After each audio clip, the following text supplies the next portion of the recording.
Hi, this is Nathan, your neighborhood arcade and pinball talk guy. We're going to be out reviewing Oktoberfest Pinball on tap today. Please look for our review under the description of our YouTube video, as well as like and follow us on our social media formats: Facebook, Arcade and Pinball Talk under groups, Instagram, Twitter, as well as click that subscribe button. Let's go ahead and get this review underway, shall we? So first impressions of the table are, looks pretty nice. I mean, it's got a very good theme going to it. Obviously, the artwork on this thing is very, very nice and very complimentary to the German sound bites that you're hearing in the background.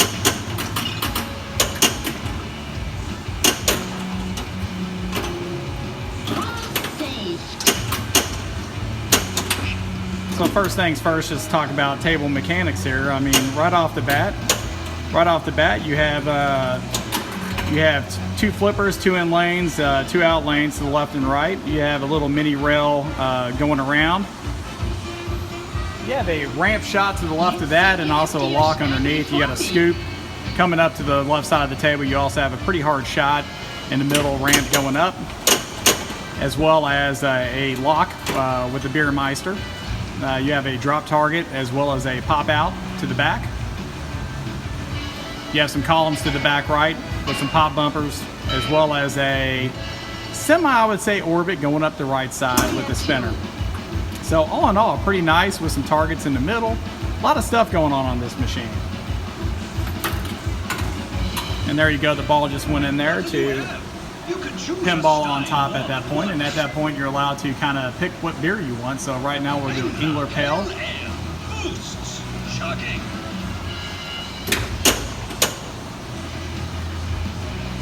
Music is very complimentary as well. It's got a nice little thump to it.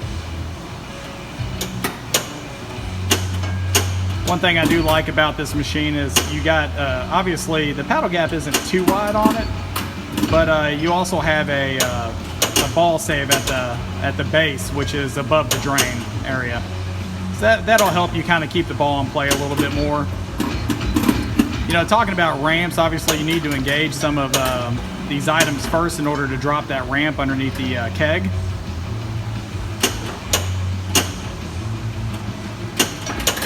And there we are, we're lighting up that left area there.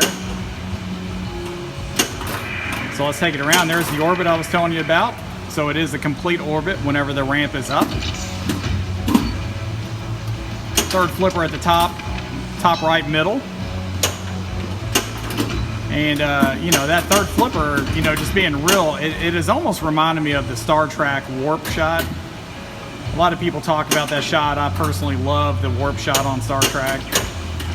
But you have that third flipper there, and that ramp doesn't seem too bad. It seems wide enough to hit. You just need to hit it at the right spot in order to get it up there. But I will say that ramp is very high. So you need a lot of speed, a lot of ball speed to get up to that.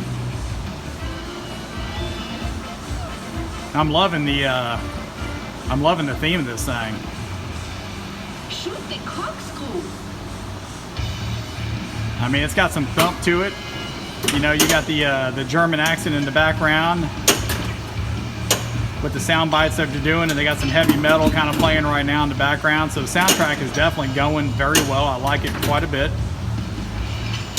It's got a lot going to this game. You got a bunch of little scoops. You got all kinds of stuff going on. So I think they added a lot of things into this game that are things that people like off of prior games from Stern and other competing companies. I will say it's a little hard to get up that left ramp. The angle of the ball to get up there. We'll try to do this again.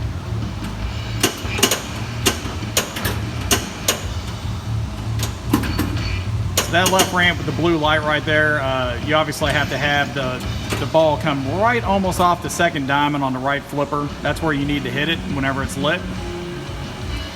The other thing is that flipper to the middle, you almost got to have it to where you're at the second bar in the yellow in order to be able to get it up there.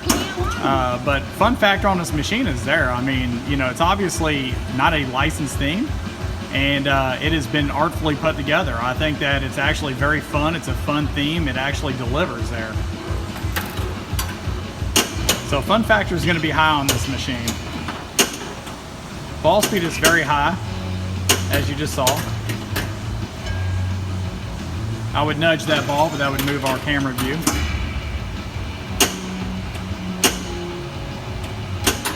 There's the scoop.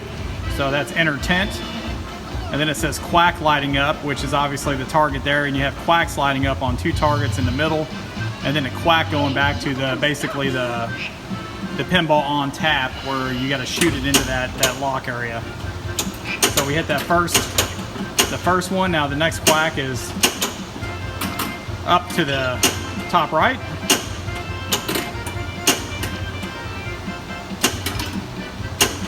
Replayability on this machine is going to be there too. It seems pretty fun. I mean, you got a lot going on. You have a lot of things to shoot at. It is very tight in the middle of the machine. Thank God for that magic post there. Man, tell you what, that just saved me. But yeah, the replayability on this is going to be there. Just because you got a lot going on. You have some targets to the middle right there. And there are more blocks for the back, which is where the columns are and the pop bumpers, which are some claw kind of shoe things, I think, from the looks of it, or even little cars that are glittery.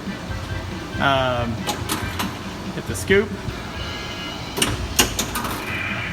Go around that orbit.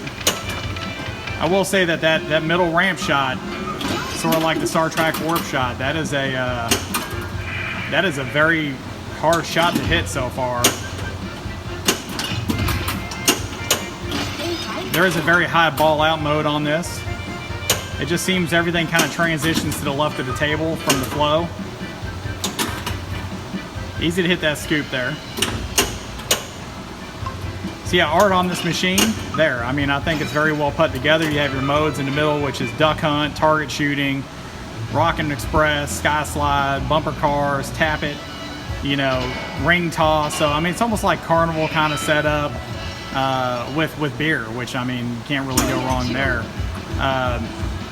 Very well artfully put together. Target lighting is very nice. It lets you know exactly where you need to go.